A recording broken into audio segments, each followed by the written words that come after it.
It's time for DJ Rocky's Secret Files.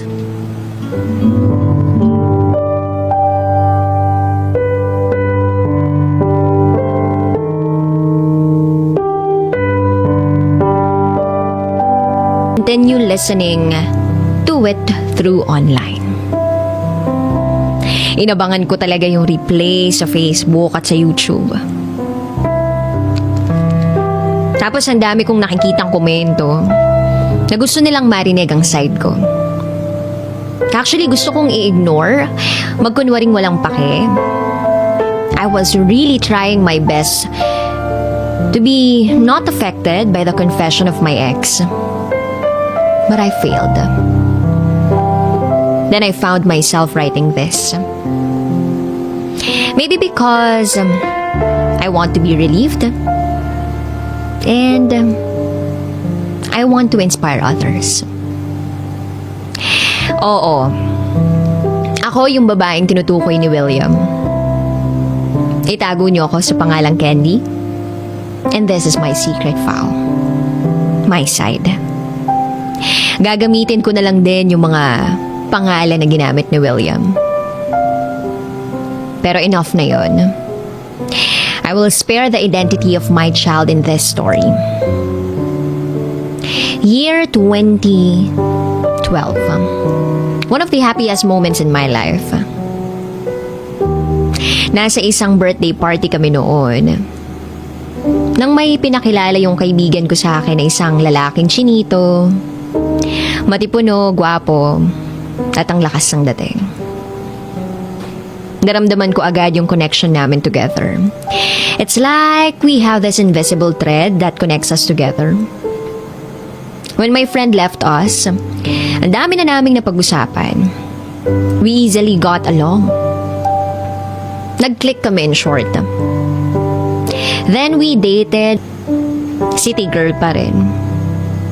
Dati pa man sinabi ko na sa sarili ko na mag-iipon lang ako and then babalik ako ng Pilipinas. So, tinanong ko si William if he wants to come with me. But he doesn't. He doesn't want to take a risk. He told me he doesn't want to live in the Philippines. Paano naman daw yung tatay niya and so on and so forth. Dami kong naririnig ng mga negative comments about me leaving Australia. Then after hearing his words, then I made up my mind. Talagang kailangan kong umalis. I don't want to end up with a man who is dependent to his father. I don't want to end up with a man who cannot be responsible, who I cannot see the potential of being a father, who cannot stand with his own feet.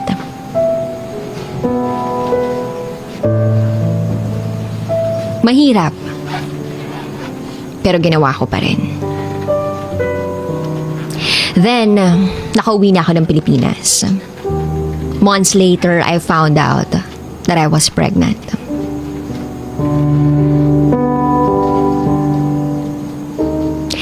Hindi ko na pinaalam kay William yung bagay na yun. Kasi alam ko na hindi naman niya pananagutan yun. Because he was a man with no dreams. Happy-go-lucky kumbaga. Natakot din ako na baka siguro mag-iba siya sa parteng yun. Hanggang sa lumipas ang panahon, naging kami nga ni Willie, super mabait, responsable at maaasahan. Siya yung tumayong tatay sa kapatid niya. He never likes the idea of suffering. He always wants everybody to be comfortable. Nakita ko kung gaano niya kamahal yung mama niya at yung kapatid niya. At ramdam ko din kung gaano niya ako kamahal. Kasi tinanggap niya ako ng walang pag-aalinlangan. Kahit na sa una pa lang ay sinabi kong single mom ako, he still pursued me. He loved my child as his own. I never lied about my child, but I never told him or disclosed the identity of the father of my child. Ramdam niya rin siguro na hindi pa ako handang sabihin sa kanya. Lagi ko namang sinasabi sa kanya na darating din yung panahon na sasabihin ko sa kanya lahat-lahat bago kami magpakasal. Kasi sa ngayon, parang hindi pa ako handang pag-usapan. Yun naman yung nagustuhan ko sa kanya. Never siyang namilit. He respected my decision. And then one day, 60th birthday ng mama niya. Pinag-ipunan niya talaga yon at talagang pinaghandaan. We talked to suppliers and presto. Wala kaming pinroblema pagdating sa preparation dahil pagkadating namin, all set. I just had to go to a meeting nung time na yon kaya medyo na-late yung dating ko sa party ni tita. Just when I arrived, William escorted me inside the hotel venue. Then I entered the hall hanggang sa yung attention ko was caught by a familiar face. Inignore ko lang kasi baka mamaya na mamalikmata lang ako. But when I looked at him for the second time, oh shucks. Nagka-eye to eye contact pa kami. Those eyes, hindi ako pwede magkamali. My ex. I wanted to move back because we were heading towards his direction. Pinapakilala ako ni Willie sa mga amiga ng mama niya. At mukhang sa buong madla niya ako ipapakilala. Hindi ko alam kung bakit nandoon sa birthday party ng mama ni Willie si William. I just can't connect it. Hanggang sa dami nang pumapasok sa isip ko like, baka blood related sila. O di kaya malayong magkamag-anak. I don't know. Di naman sila parehas ng apelyido. Then few months later, I was standing in front of the person I've loved before. Sinubukan kong kalmahin yung sarili ko, huwag magpakita ng awkwardness at huwag magpakita ng kaba. Then my boyfriend introduced me to my ex-boyfriend. Akalain mong nakipagkamay pa ako, as if it was my first time to touch his hand. So I gathered all my courage and strength to say few words to him.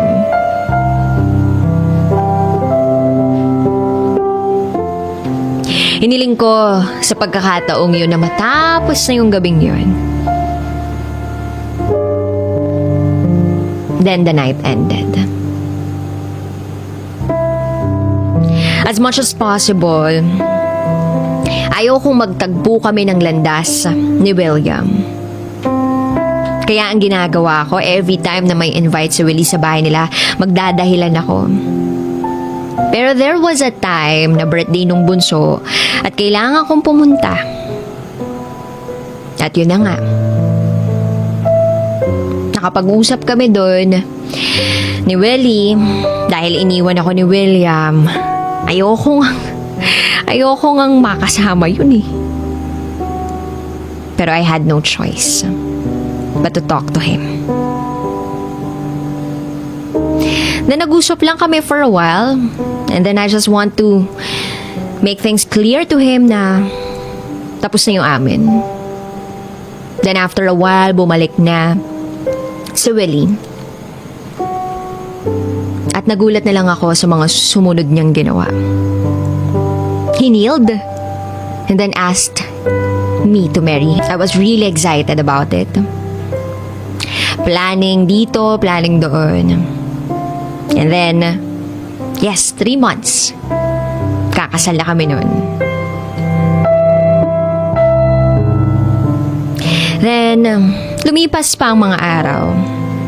There was a time na pinag-awayan namin ni Willie yung tungkol sa out-of-town trip ko. Because I don't want to leave my child in their house. Gusto niya yung bata doon na lang muna sa bahay nila while I'm out of town.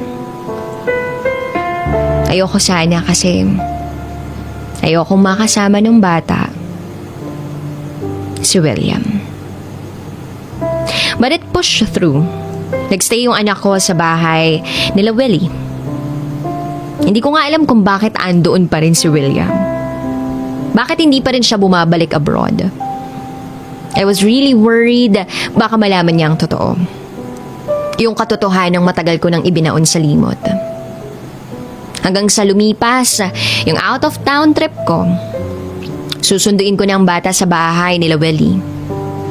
Nang biglang sabihin sa akin ni Willie na magkasama daw si William at yung bata. Nag-mall daw ito malapit sa bahay nila. Puntahan ko na lang daw dahil may meeting pa siya at hindi pa siya makakauwi ng bahay. Baka daw hindi kayanin ni William yung kakulitan ng bata. So binigay sa akin ni Willie yung number ni William. At dahil concerned ako sa bata, I gave William a call. Pinuntahan ko sila sa mall. Then I saw my child. He was enjoying William's company. Ang gandang eksena. Parang perfect family. Then when my child saw me, tumakbo siya agad sa akin at yumakap sa akin. I felt so happy but at the same time worried. Kasi mas napapalapit yung bata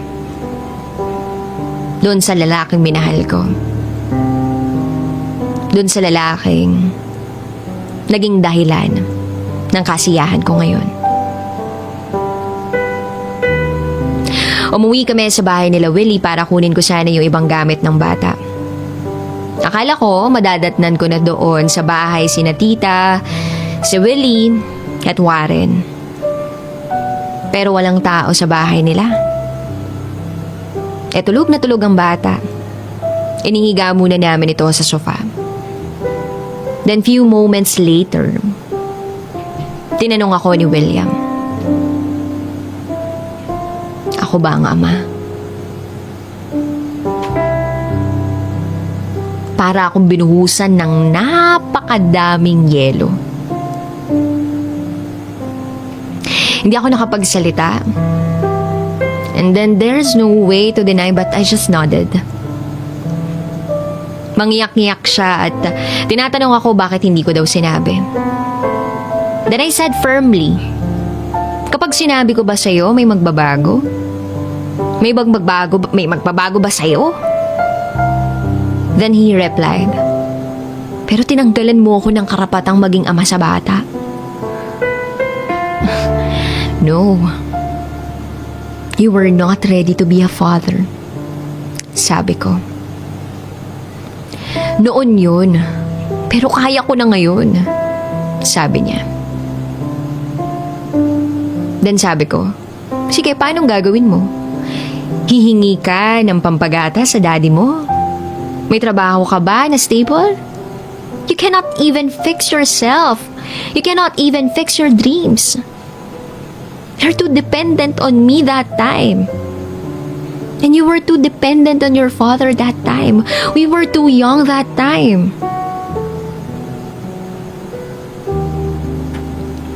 And then sabi niya sa akin, ano daw karapatan ko? Natanggalin yung karapatan niya bilang isang ama.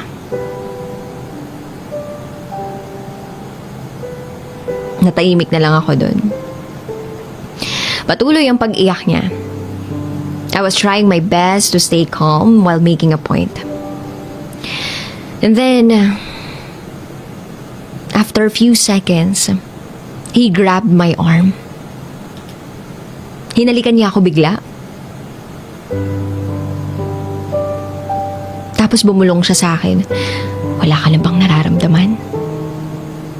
For a moment, I missed that feeling. For a moment, I was hypnotized. I was carried away. Umabot yung halikan namin dun sa kwarto. Yung guest room nila sa bahay nila. At nang mapahiga na kami sa kama, I finally got into my senses. No. This is not right. Sabi ko, no. Tapos na akong mahalin ka. Mahal ko si Willie. At siya ang pinipili ko. I'm sorry I cannot do this.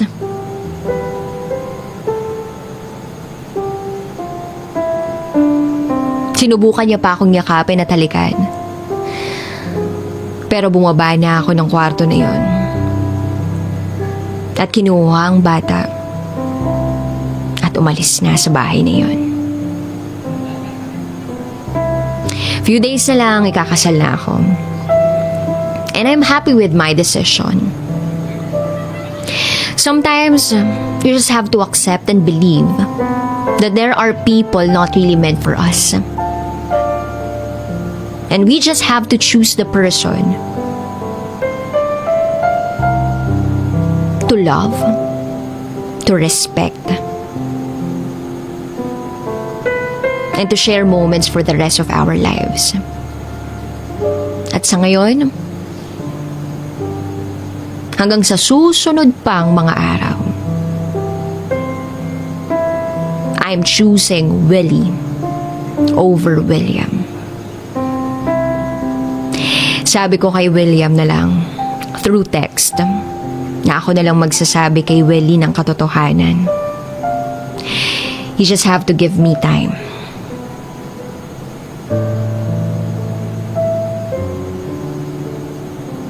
Wala akong natanggap na kahit anong reply sa kanya. Pero I'm hoping na he would respect my decision. Again, this is Candy. And this is my secret file.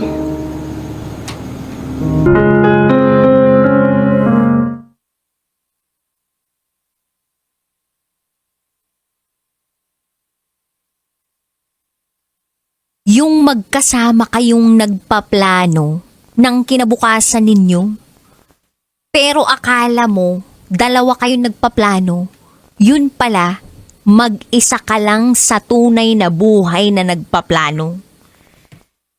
Kasi siya, yung mga plano niya, sa iba niya pala gustong buuin. Talaga nga naman, oo. Bakit pa kayo makikipagrelasyon ng iba kung hindi pa naman pala kayo completely nakakapag-move on sa mga ex ninyo? Bakit pa kayo gagamit ng ibang tao kung gusto nyo pa rin pala yung ex ninyo? Sana doon na lang kayo sa ex nyo. Charot with harot. Sa bagay, bakit ka nga naman magsisettle sa isa kung pwede namang dalawa? Wow! Ay, charot lang, wedarot. To naman di mabiro. Siyempre, isa-isa lang tayo, no? Pero tingnan nyo, yung top secret sharer natin kagabi. Ang hirap ng pinagdadaanan niya. Binigay niya lahat para dun sa taong mahal niya. Tapos nagkaanak pa sila. Minahal niya rin yung anak ng jowa niya dun sa unang partner nito. Tinanggap niya ng buong buo. Tapos after few days or months or years, malalaman niya na magbabalikan pala yung jowa niya tsaka yung ex-partner nito. Ang sakit sa kalooban, diba? Ay, nako. Anyway, kabisyo. Buti na lang kapag nakikinig talaga kayo sa akin, gagaan yung pakiramdam ninyo. Charot lang with harot. Anyway, kabisyo, 9:00 ng gabi hanggang hating gabi, hindi natin sigurado kung talagang tunay ngang gagaan yung pakiramdam ninyo. Pero buti na lang marami tayong bisita ngayong gabing ito. Parang feeling ko ito yung magpapagaan ng buhay nating lahat, diba? Ito yung tipong ito yung tipong mag-aalis ng mga problema natin sa buhay. Yung tipong kapag namomoblema ka kung bakit ganito yung nangyayari sa'yo, parang kapag tinawagan mo siya, kasi attorney to pag tinawagan mo siya, parang, ay, masosolve lahat ng mga problema mo. Oo, lalo na kung problema mo pera. Wow. Kay Attorney Ronald Tatel Toledo. Ito ay co-founder and presidente po ng Lawyers for Christ. Isa po siyang Christian lawyer, advocate for righteous governance and accessible justice, at kasama natin siya ngayong gabing ito. Feeling ko magko-comment siya mamaya dun sa mga secret file natin o yung mga top secret sharer natin. Kumbaga, siguro etong mga nangyayari talaga sa tunay na buhay ay meron siyang magandang legal advice para sa inyo. So, abangan po natin yan, no? Isa pong karangalan na magkaroon ng klaseng ganong klaseng attorney dito sa programang ito, kasi yung kasama nyo ngayon mukha lang talagang lawyer. Pero yung totoo, loko. Loko lang yung meron ako. Anyway, alas 7 ng gabi hanggang ating gabi magsasama tayo. Kapiling ang boss sa Princess DJ Raketera. At ngayong gabi, samahan mo ako sa isa na namang patikim ng sikreto ng ating kabisyo. Eto na po, ang patikim ng DJ Rocky's Secret Files.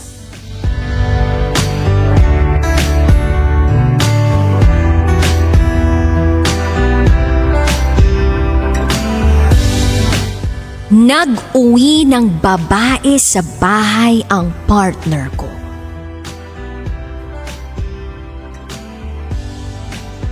Baka naman yung babaeng inuwi sa bahay, yung pala yung magiging bago niyong katulong, diba? Paano kung ganon, diba? Pero yung katulong mas maganda pa sa'yo, oh. Ay. Pero yung totoo, what if yung inuwi talaga ng partner mo sa bahay ninyo yung babae niya? As in, bet ka. Anong gagawin mo? Makikitira ka pa rin ba doon sa bahay na yun? O palalayasin mo yung babae? Parang kung ayaw niyang palayasin yung isa. Ay, warla na ite. Kahit hindi pa nangyayari yung World War III, parang mangyayari na sa bahay ninyo, diba? Charot with harot. Anyway, abangan nyo po yan sa aking pagbabalik. Yung kakapalan ng mukha ng isang lalaki na magdala ng babae sa loob ng bahay niya. Ay, abangan natin yung lahat. Kasama pa rin ang inyong basa Princess DJ Raketera. At kayo nakatutok sa 90.7 Love Radio. Kailangan pa bang i-memorize yan? Basic. Susunod na po ang programang DJ Rocky's Secret Files. Ng tatay ko ang pagkababae ko. Siya! May secret affair kami ng office mate ko. Hindi ko matigilan kasi sobrang galing. It's time for DJ Rocky's Secret Files.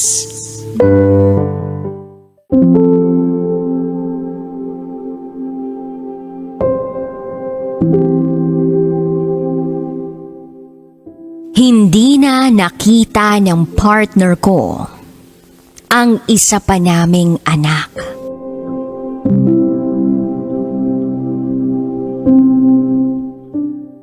Hi DJ Rocky. Hindi ko talaga alam kung saan ako magsisimula. Ngayon lang ako magkukwento ng ganito kapersonal. Kaya sana'y mapakinggan mo. Itago mo na lang ako sa pangalang Ann. At ito, ang aking secret file. Taong 2016. Habang ako'y nasa kolehiyo, may isang taong dumating sa buhay ko. Hindi ko inakala na siya pala ang magiging asawa ko. Sa napakaikling panahon lamang. Oo, tama ang narinig mo. Sandali lang kaming nagsama. Pero sa sandaling yun, buong puso ko siyang minahal. 18 years old ako noon. Isang simpleng estudyante. Ayoko nang banggitin kung anong paaralan. Pero sa isang hindi inaasahang pagkakataon, May nagpadala ng friend request sa akin sa Facebook. Ang profile picture niya, naka-white na jersey, naka-cap. Itago natin siya sa pangalang John. 23 years old. Minessage niya ako. At dahil sa pagka-bore na nararamdaman ko noon, ay nakipag-chat ako sa kanya. Hindi ko namalayan, lumipas ang isang buwan. Gabi-gabi na kaming nagkakausap. At sa bawat usap namin, unti-unti kong nakikilala si John. Hanggang sa dumating ang araw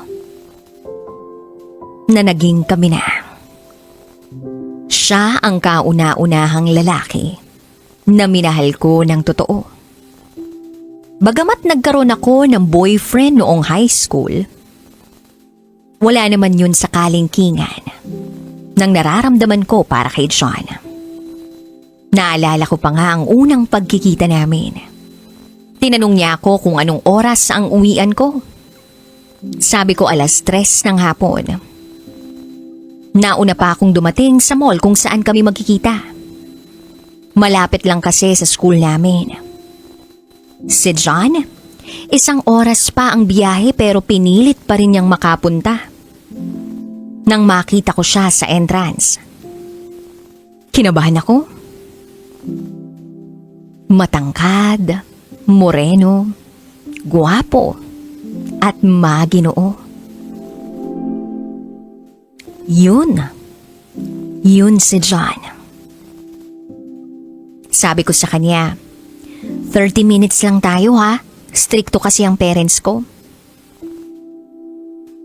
Pero kahit ganun lang kabilis ang aming pagkikita, naging mapagpasensyo siya. Tiniis niya. 1 oras siyang bumiyahe para lang makita ko ng kalahating oras. Doon ako lalong humanga sa kanya. Si John ang naging kanlungan ko sa lahat ng stress sa buhay. Sa school, sa bahay, at lalo na sa mga magulang kong napaka-strikto. Sabi ko naman, hindi sagabal si John sa pag-aaral ko. Sa katunayan, siya pa ang inspirasyon ko. Hanggang sa isang araw, kinonfiscate ng mga magulang ko ang cellphone ko. Hindi ko makausap si John. Ilang araw na wala kaming communication. Hindi ko na alam ang gagawin ko. Palihim kong kinuha ang cellphone ko tuwing hating gabi. At nakita ko doon ang sunod-sunod na messages niya. Nag-iiyak siya sa video call. Nag-aalala. Tanong niya sa akin, anong nangyayari sa'yo? Ba't di ka nagchat-chat? At dun ko na sinabi sa kanya ang totoo, na kinuha ng mga magulang ko ang cellphone ko. Hanggang sa tinanong niya ako, gusto mo bang sumama na lang sa akin? Hindi ko siya nasagot agad. Pero nakita ng nanay ko ang chat niya. Kinausap ako ng mga magulang ko kinaumagahan. At ang sabi nila sa akin, papayagan ka lang namin magka-boyfriend kapag nakapagtapos ka na. Pero sabi ko, hindi naman hadlang si John sa pag-aaral ko. Siya pa nga ang nagpapalakas ng loob ko. Siya ang inspirasyon ko. Pero pinipilit nila ako na hiwalayan si John. Hindi na ako binigyan ng cellphone ng mga magulang ko. Nakakabaliw. Pakiramdam ko, parang mawawala na ako sa mundong ito. Kaya humantong ako sa isang desisyon. Desisyong makipagtanan kay John. Sumama ako kay John. Dinala niya ako sa kanila. At sa pagsama kong yun sa kanya, ay ibinigay ko ang sarili ko sa kanya.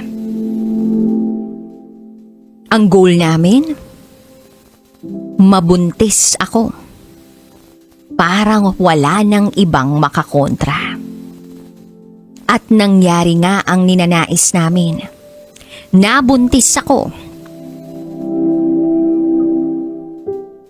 At dahil doon, tinanggap na rin kami ng pamilya ko. Alam ko na nasaktan ko sila.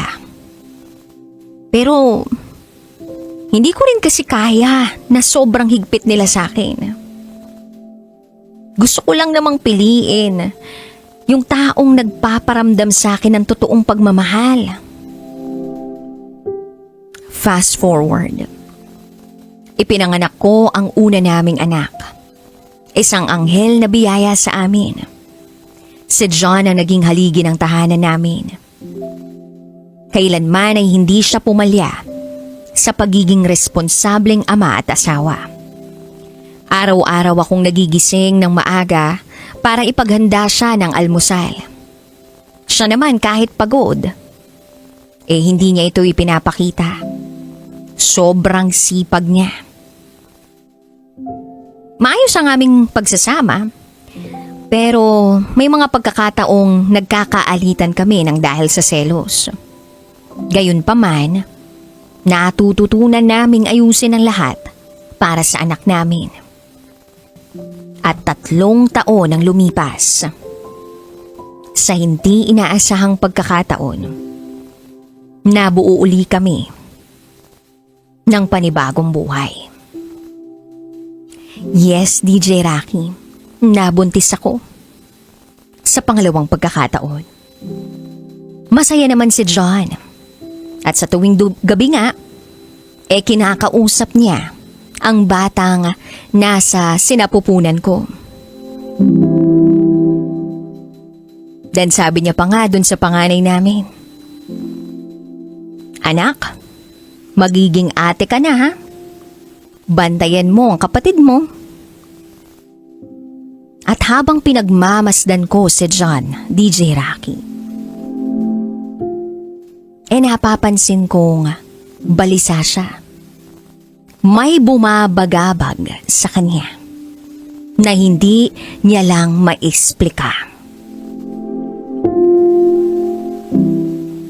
New Year 2020. Habang lahat ay masaya, bigla niyang pinatugtog ang kantang Paglisan. Pagkarinig ko ng kantang yun ay kinalabutan ako. Sabi ko, "Uy, John, para namang kakaiba yung patugtog mo, para namang may lilisan na rito. New Year tapos ganyan." Sagot niya sa akin, "Gusto ko to eh."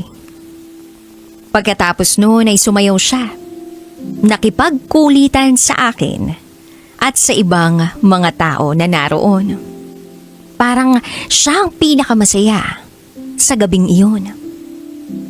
Pero kinabukasan, iba na ang aura niya. Tahimik, malungkot. At kapag tinatanong ko siya kung okay lang ba siya, sasabihin niya lang na okay siya. Then January 17. Isang petsang hinding-hindi ko malilimutan. May picnic sa ilog kasama ang buong pamilya nila. Masaya kami. Walang problema. Pero meron akong kakaibang kutob na hindi ko maipaliwanag. Lalo na nang mapansin kong nawawala si John. Hinanap ko siya. At may nakapagsabi sa akin na, "Si Kuya nag-dive, hindi pa rin lumilitaw ngayon eh." At dito na ako kinabahan. Nagpanik na ako. At sumisigaw na ako sa lahat. "Hanapin niyo si John! Si John!" Lahat kami naghahanap. At makalipas lang ang ilang oras, natagpuan siya. Nawala ng malay. Hindi ako pinayagang sumama sa ospital dahil buntis ako. Naiwan ako sa bahay, naghihintay ng tawag. At dumating na nga ang balita na itinigil na ang pagre-revive sa kanya. Pero hindi ako nawala ng pag-asa. Sumugod akong sa ospital. Nang ipakita sa akin si John, punong-puno na ng dugo ang kanyang bibig. Pero hinipan ko pa rin ito. Sabi ko, laban dyan, naghihintay ang anak mo. Ako, kami, kailangan ka pa namin. At sa huling pagkakataon, nakita kong tumulo ang luha niya habang nakatitig ako sa kanya. Na para bang sinasabi ng puso niya na ayaw pa niyang umalis, pero wala na siyang magawa.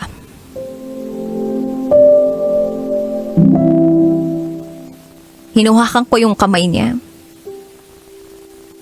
Ang lamig na nito.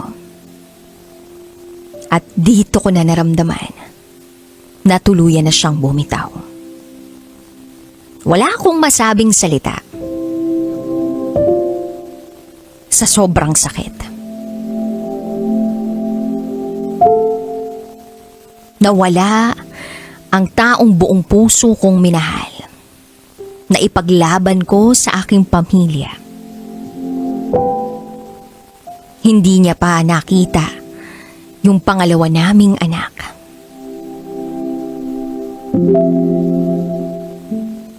Kaya para kay John, kung nasaan ka man ngayon, gusto ko lang malaman mo na sobra kitang minahal. At ipinaglaban kita hanggang dulo. Pero masakit pala na ang kabayaran ng pagmamahal ko sa iyo ay ang pagkawala mo. Mahirap magsimula uli. Pero susubukan kong kayanin ito para sa mga anak natin. Para sa mga anak natin. Mahal na mahal kita. Hanggang dito na lang po, DJ Rocky. Salamat sa pakikinig ng kwento ng isang babaeng walang ibang ginawa kundi magmahal at ipaglaban ang kanyang minamahal. By the way, kilala si John sa lugar namin. Kaya alam kong marami ang makakakilala sa kwento kong ito. Muli, ako si Ann. At ito, ang aking secret file. It's time for DJ Rocky's Secret Files with Jello.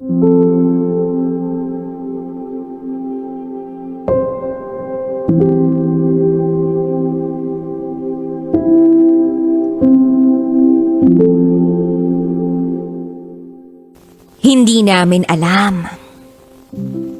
Yun na pala ang huling kaarawan ni Nanay.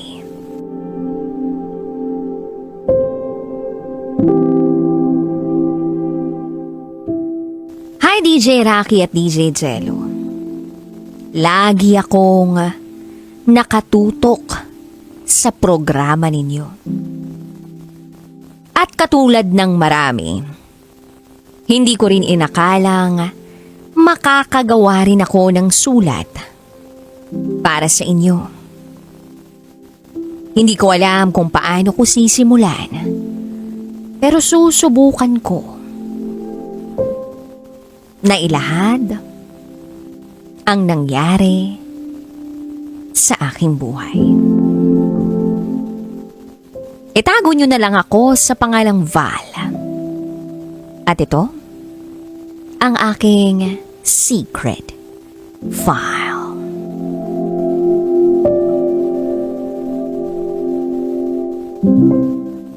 Anim kaming magkakapatid. Puro kami mga babae. Kaming dalawa ng kambal ko ang bunso sa pamilya. Lumaki kami sa isang pamilya na mahirap ang pamumuhay. Ang nanay at tatay namin parehong magbubukid. Kasama nilang magtrabaho sa bukid ang ate ko. Pero kahit mahirap ang buhay namin, hindi napapagod sila nanay at tatay sa pagtatrabaho. Hindi sila napapagod. Sa gitna ng matindi at walang awang alinsangan ng panahon, magtatrabaho sila sa bukid. Si nanay, maski may iniindang high blood, sige pa rin sa paghahanap buhay. Dahil na rin siguro sa dami ng utang na kailangang bayaran ng pamilya. May katuwang naman sila nanay. Andyan naman ang mga ate ko. Yun nga lang, may kanya-kanya na rin silang mga pamilya. Kaming tatlo na lang ng kambal ko at ng isa ko pang ate ang natitira na nasa puder nila nanay at tatay. Fast forward isang araw. Sinumpong si nanay sa sakit niyang high blood. Nahilo siya, nanghina at natumba. Pero hindi naman siya nawalan ng malay at hindi rin siya napano. Makalipas ang isang linggo, naging okay siya ulit. Bumalik uli ang sigla ng katawan niya. Bumalik siya agad sa pagtatrabaho sa bukid. Pero nagdesisyon si tatay na magtatrabaho siya sa Maynila para may kikitain siyang pera na ipapadala sa amin. Kaya naiwan kami nila nanay dito sa probinsya para magtrabaho sa bukid. Natuloy naman ang pagluwas ni tatay sa Maynila para doon na nga magtrabaho. Noong nagkasakit yung dalawa kong pamangkin, sobrang na-stress si nanay. Siya ang nagasikaso sa kanila. Kahit may iniinda pa rin siyang high blood. Sa awa ng Diyos, gumaling naman ang mga pamangkin ko. Hanggang sa dumating na ang birthday niya. DJ Rocky at DJ Jello. Sa birthday na yon, doon ko nakita na maligayang maligaya at maaliwalas ang mukha ni nanay.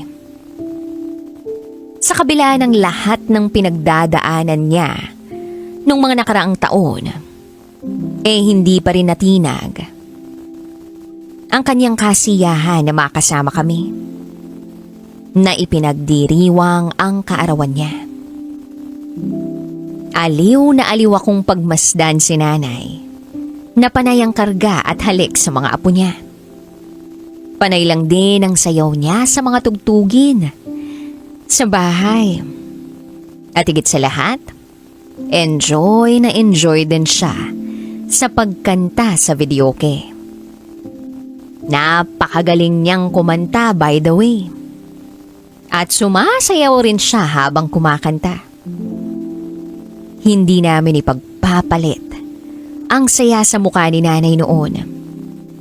Kaya panay na lang ang yakap namin sa kanya. Kasi kahit bugbog siya sa trabaho sa bukid, nagawa pa rin niyang maging masaya para sa kaarawan niya. Napakasaya talaga namin noon, lalo na nung sabihin ni nanay na proud siya sa aming magkakapatid. Lagi rin niyang sinasabi sa amin na kapag mawala na siya sa mundong ito, walang ibang magtutulungan kundi kami-kami lang na magkakapatid. Hindi ko makalimutan ang mga sinabi niya noong kaarawan niyang yun. Pero parang ang weirdo lang. Dahil tila naghahabilin na siya. Pagkatapos ng mahigit isang linggo mula nung birthday niya, Nagyaya si nanay na magpunta sa munisipyo namin para ayusin ang mga pambili niya ng gamot. Kasama ko noon si nanay na nag-asikaso ng mga papeles na kailangan niya. Hanggang sa bigla siyang napahinto sa pag-akyat sa hagdan na nilalakad namin. Sabi niya, "Anak, umuwi na lang kaya tayo?" Sagot ko, "Nay, bakit? May nararamdaman ka bang hindi maganda?" Hindi siya nakasagot. Pero panay na lang ang hawak niya sa kanyang batok. Kaya sabi ko sa kanya, "Naku Nay, pahinga muna tayo rito sa tabi." Pero ang sabi niya sa akin ay, "Hindi anak, umuwi na lang tayo. Para makapagluto pa ako, kawawa naman ang mga kapatid mo. Wala akong naiwang pagkain dun sa lamesa. Pag uwi nila galing sa trabaho, magugutom sila." So sinunod ko ang gusto ni nanay. Kaya tumawag ako ng masasakyan. Sumakay kaming dalawa ni nanay sa pinara kong taxi. Pero maya-maya, paglingon ko sa kanya, nagulat ako at hindi ko inaasahan ang mga nakita ko kay nanay. Nakatirik na ang mga mata ni nanay. At naglalaway siya. Sa sobrang gulat ko, napatitig ako sa kanya. At hindi ko maisip kung ano ang nangyayari sa kanya. Wala akong ibang magawa kundi iharang ang paa ko para hindi siya malaglag sa pagkakaupo. Niyakap ko siya hanggang sa makauwi kami. Pagdating namin sa bahay, hindi na nagsasalita si nanay. Nakatirik lang ang mga mata niya. Dito na ako nagdesisyon na isugod na agad si nanay sa ospital.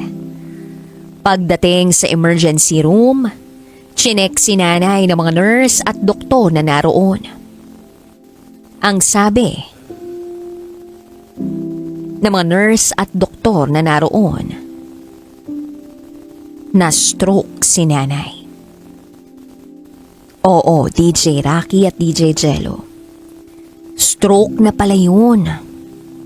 Dahil sa high blood niya. Hindi ko naman alam na ganun ang sintomas ng stroke. Kung alam ko lang, hindi na sana kami dumaan sa bahay. Dumiretso na sana kami sa ospital. Then tinanong nila ako, tutubuhan daw ba si nanay? Naisip ko, tutubuhan? Bakit? Hirap na ba siyang huminga? Kaya sabi ko sa kanila, hindi ako makapagdesisyon. Pwede bang hintayin na lang muna natin ang mga ate ko? Maya-maya, dumating ang kapatid kong panganay. Panay lang ang iyak namin sa biglaang pagsama ng kalagayan ni nanay. Pagkatapos noon, tinawagan namin si tatay. At ipinaalam sa kanya ang nangyari kay nanay. Tinanong namin si tatay kung papayag siyang palagyan ng tubo si nanay para sa paghinga niya. Pero ang sabi niya, hindi. Hindi. Iuwi niyo ang nanay niyo, gagaling din siya. Magiging okay din siya. Iuwi ninyo. Yun ang sabi ni tatay. Parang alam niyang palaban ng nanay at hindi agad-agad sumusuko sa mga problema at suliranin. Sabi niya uuwi siya galing Maynila para makita niya si nanay. Palitan lang kaming magkakapatid sa pagbabantay kay nanay. Sabi ng panganay naming ate, kumain na muna raw kami. Siya na muna ang magbabantay kay nanay. Kumain kami saglit sa labas ng ospital. Kasama ko ang kambal ko. Pero pagbalik namin, laking gulat namin. Naiyak ng iyak si ate. Sinilip namin si nanay. Pagsilip namin sa kanya, kitang-kita namin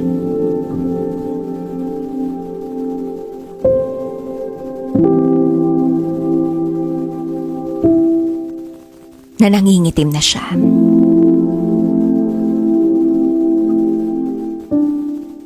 Sa nakita ko, DJ Rocky at DJ Jello, para akong nawalan ng pag-asa. Yung parang gumuho na ang mundo ko nang makita ko si nanay sa ganong kalagayan.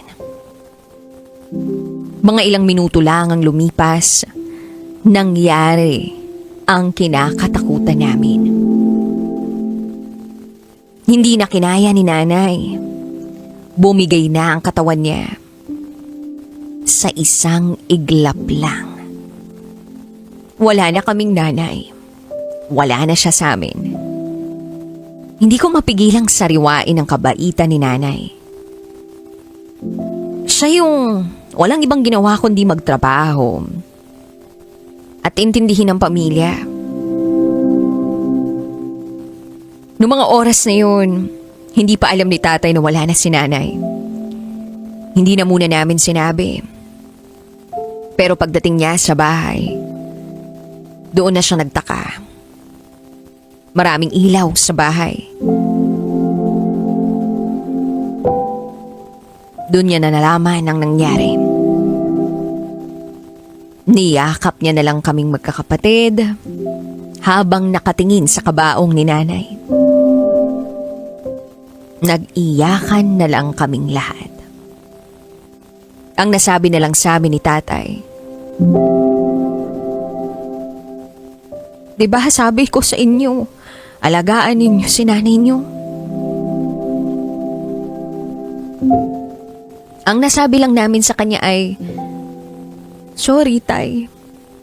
Kinuha na si nanay ng Panginoon. Wala na rin kaming nagawa."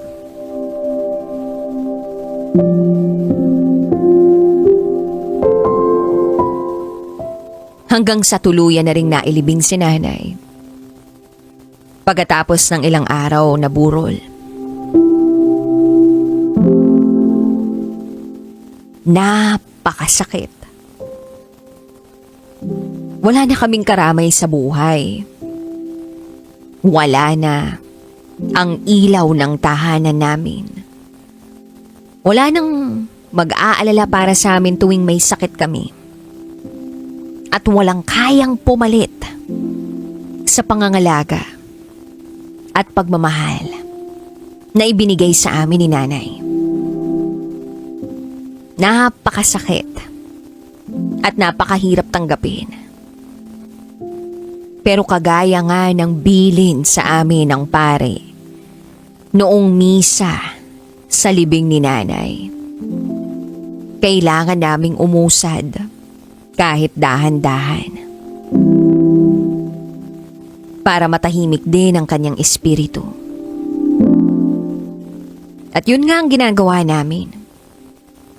Umaabante kahit mabigat pa rin sa loob namin ang biglaang pagpanaw ni nanay.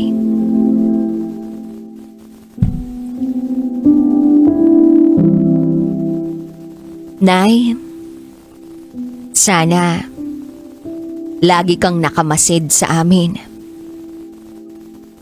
Gabayan mo sana kami sa araw-araw. Maraming salamat sa pagmamahal. Mahal na mahal ka namin.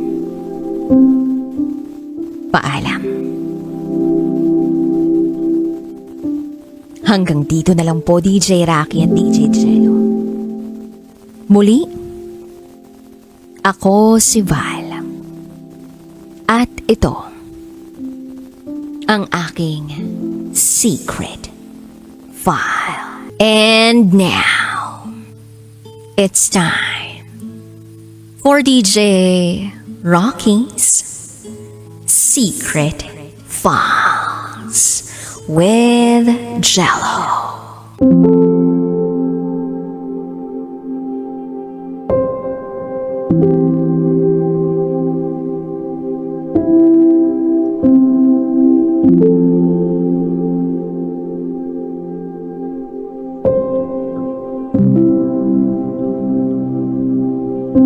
Hiniling ko na mamatay sana si Mama.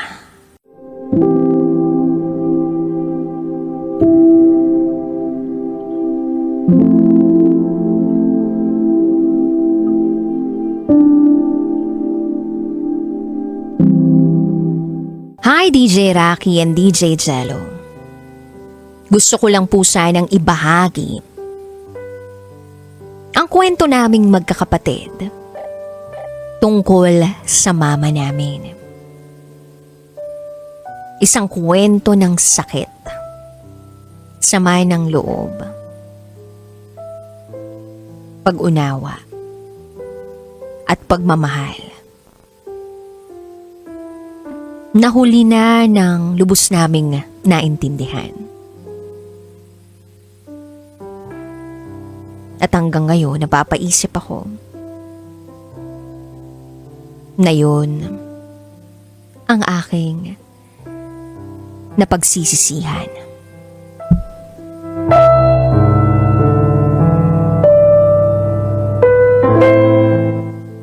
Itago nyo na lang ako sa pangalang Andrea. At ito, ang aking secret file. Noong bata pa kami, halos walang araw na lumilipas na hindi kami napapagalitan o napapalo. Sa bawat maliit na pagkakamali, galit ang isinusukli agad-agad ni Mama.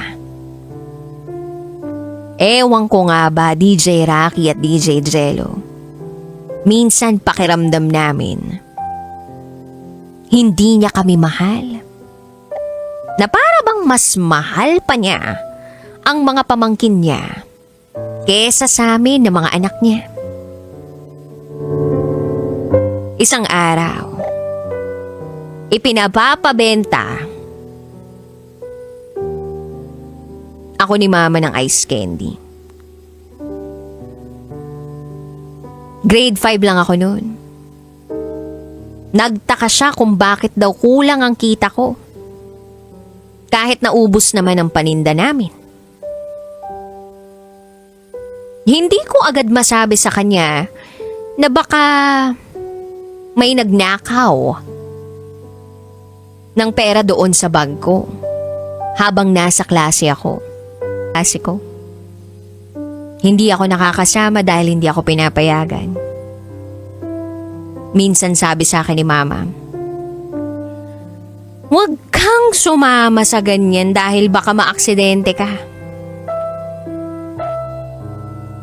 At hindi ko naman yun nauunawaan. Kaya habang ang mga kaklase ko ay nag-e-enjoy sa swimming, ako nasa bahay naglilinis, tumutulong sa paggawa ng ice candy.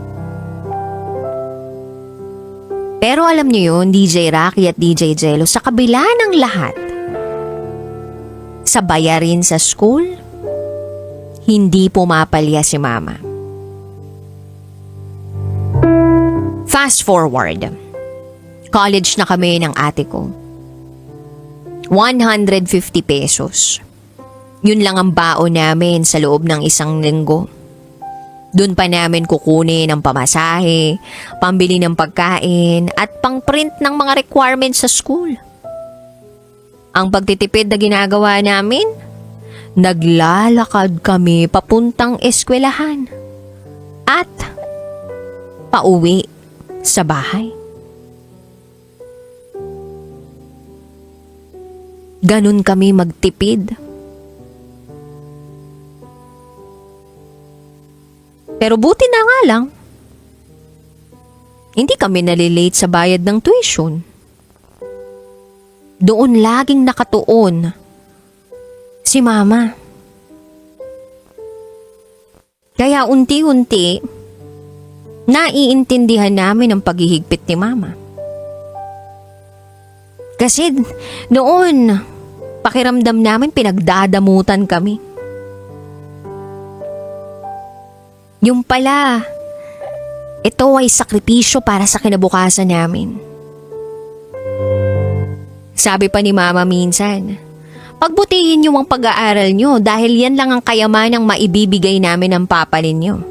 Pag nakagraduate kayo, wala nang makakaagaw nun sa inyo. Dagdag pa niya, kami nga sa bundok, gulay at tuyo lang yung ulam namin, basta makasuporta lang. Basta ang turo ni Mama, maging matipid, huwag maging maluho. Tumingin sa mga bagay na mahalaga. Tulad na lamang ng edukasyon, pagkain, tahanan. Noon, galit ako kay Mama. Pero ngayon, nadadagdagan ang pagmamahal ko sa kanya. Sabi pa niya, pagka-graduate nyo, ako ang maglalakad kasama nyo sa entablado, ha? Pagkarinig ko noon, na-imagine ko agad ang tagpong yun. Ang saya.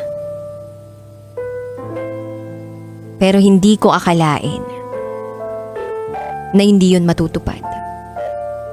Lumipas ang mga araw. Nagsimulang manghina si Mama. Lagi na siyang may sakit.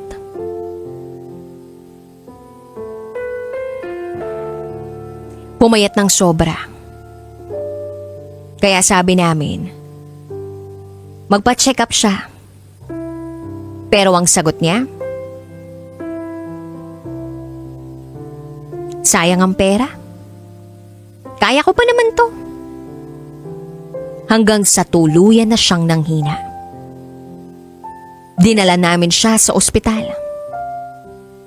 At doon ay parang tinaga kami sa puso dahil sa ipinagtapat ng doktor.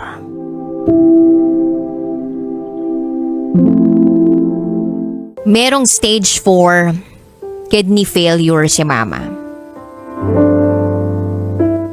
Parang gumuho ang mundo namin. May isang gabi pa nga na akala namin wala na siya. Ayaw niyang magising. Kahit anong sigaw at pag-iiyak namin hindi siya sumasagot. Pero salamat sa Diyos nagising siya. Sabi niya na naginip daw siya. Nakita raw niya sina lolo at lola. Hinihila siya. Niyayaya na siyang sumama. Umiiyak siya. At ganun din kami. Dahil ayaw pa naming mawala si Mama. Oo, minsan naisip ko sana mawala na siya. Pero yun ay dahil bata pa ako. Hindi ko pa na-appreciate at hindi ko pa nire-realize kung ano mang ginagawang paghihigpit sa amin ni Mama.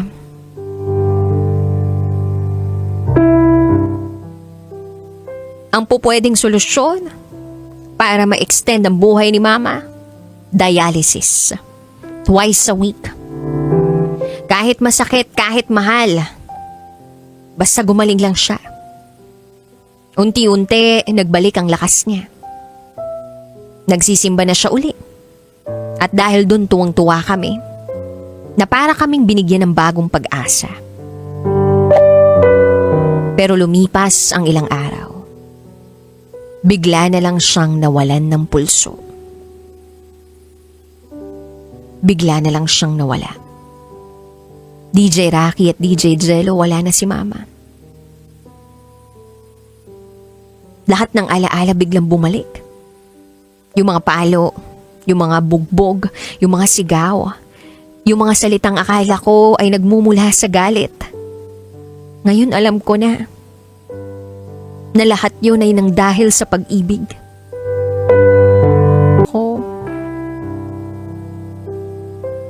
Gusto ko lang magpasalamat sa lahat. Alam ko na hindi mo man nasabi araw-araw na mahal mo kami.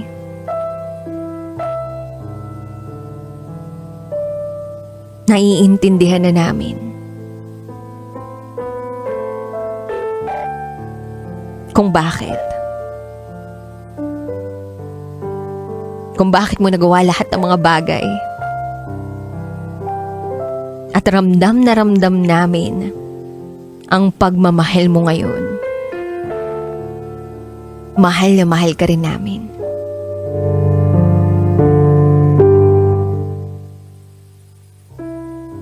Maraming salamat DJ Rocky at DJ Jello sa pagbabasa ng aking kwento. Sana kahit papaano, merong natutunan ang ating mga kabisyo sa munting kwento ng aming pamilya. Hanggang dito na lang po. Muli, ako si Andrea. At ito, ang aking Secret File. It's time for DJ Rocky's Secret Files with Jello.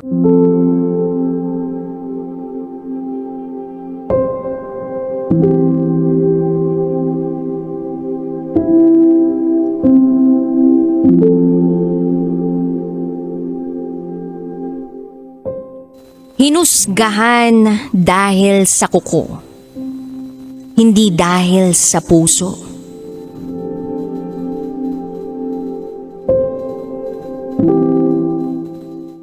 Hi DJ Rocky at DJ Jello.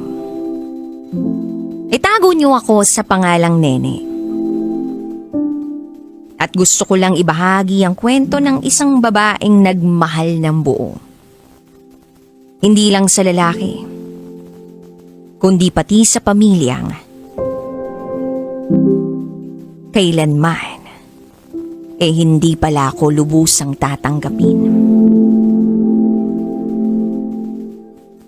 Ito ang aking secret file.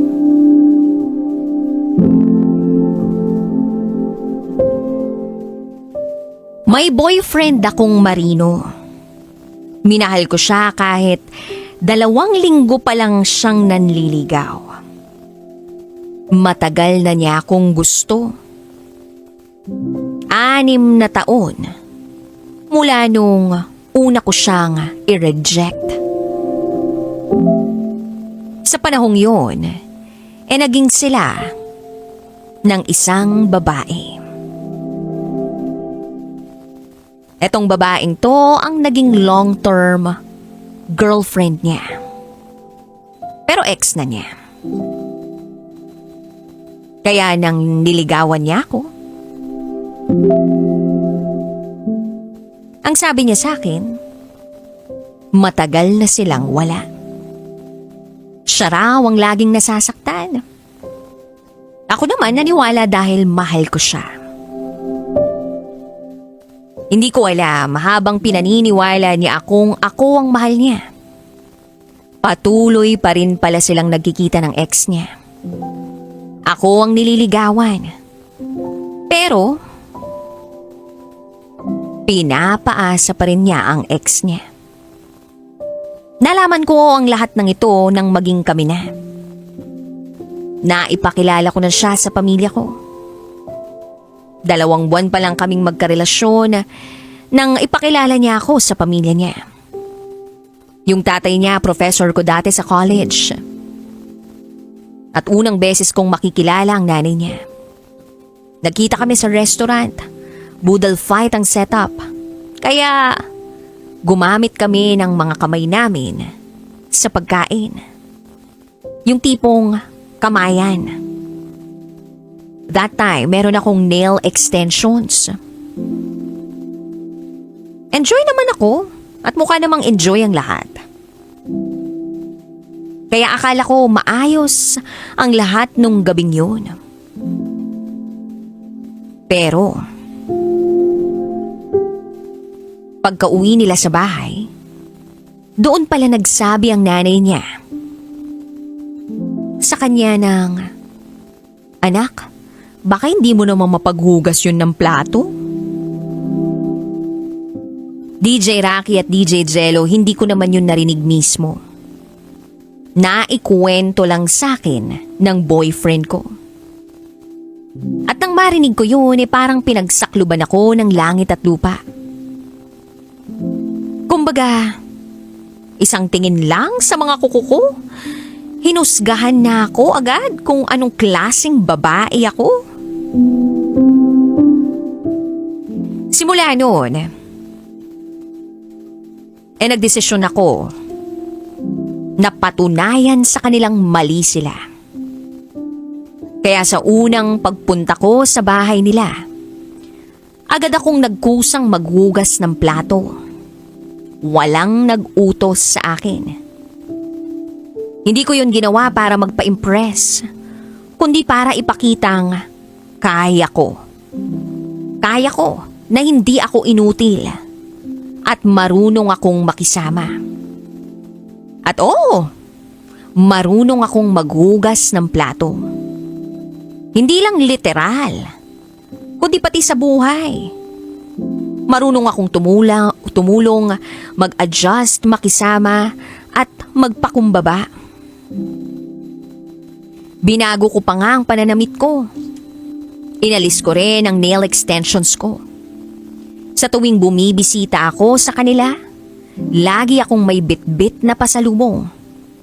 Pagkain, prutas, tinapay, kapag may okasyon, todo bigay, Mother's Day, New Year, Valentine's, dumadaan ako sa bahay nila para mag-abot ng cake, bulaklak, o kahit anong pagpapakita na meron akong malasakit o naaalala ko sila. Hindi para humabol ng pabor, kundi dahil mahal ko ang boyfriend ko. Gusto ko na mahalin din ako ng mga taong mahal niya.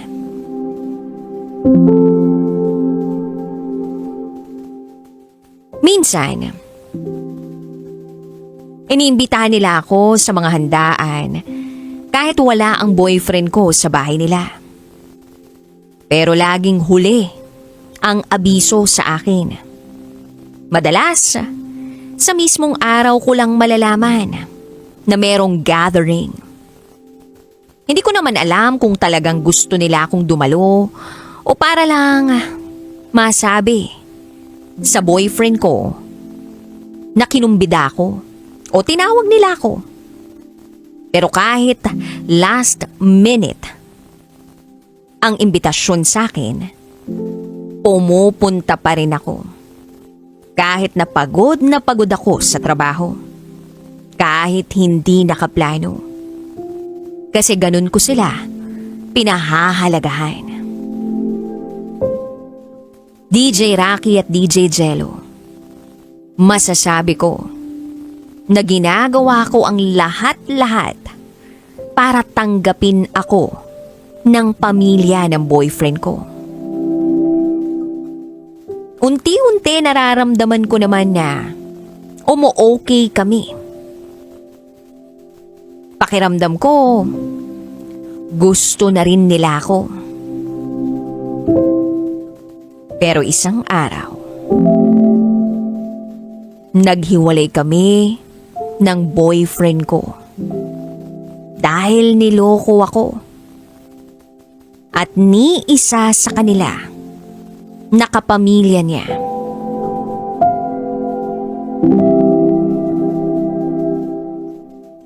Ni hi, ni ho, ni hello o kumusta.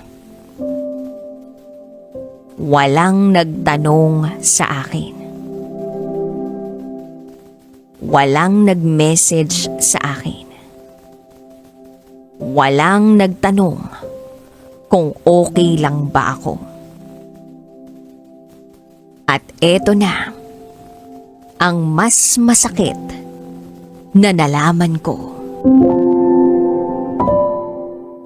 Nalaman ko na tinutulungan pala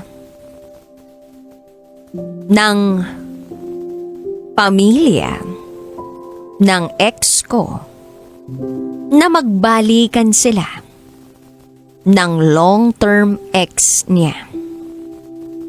Yung ex, kinukumusta.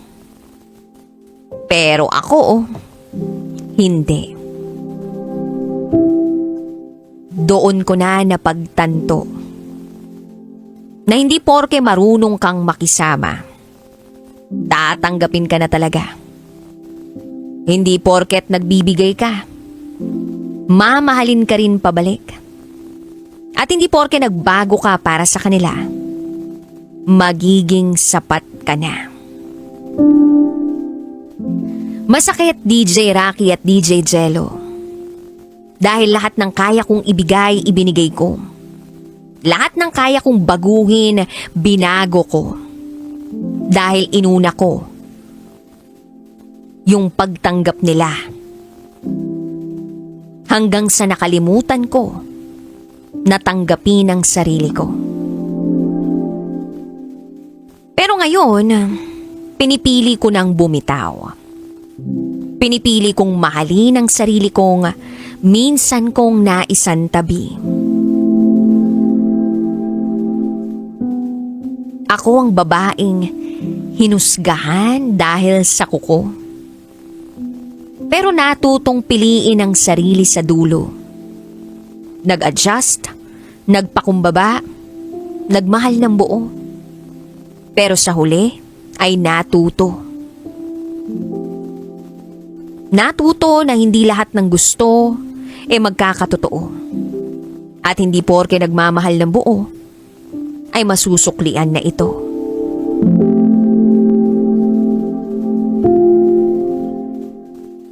Hindi lahat ng pamilyang gusto mo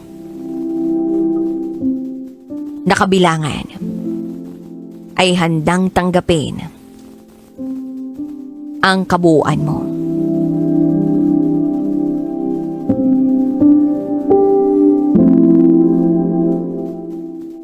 Maraming salamat DJ Rocky at DJ Jello sa pagbibigay ng daan sa mga pusong tulad ko na bigat na sa nararamdaman. Hanggang dito na lang po. Muli, ako si Nene.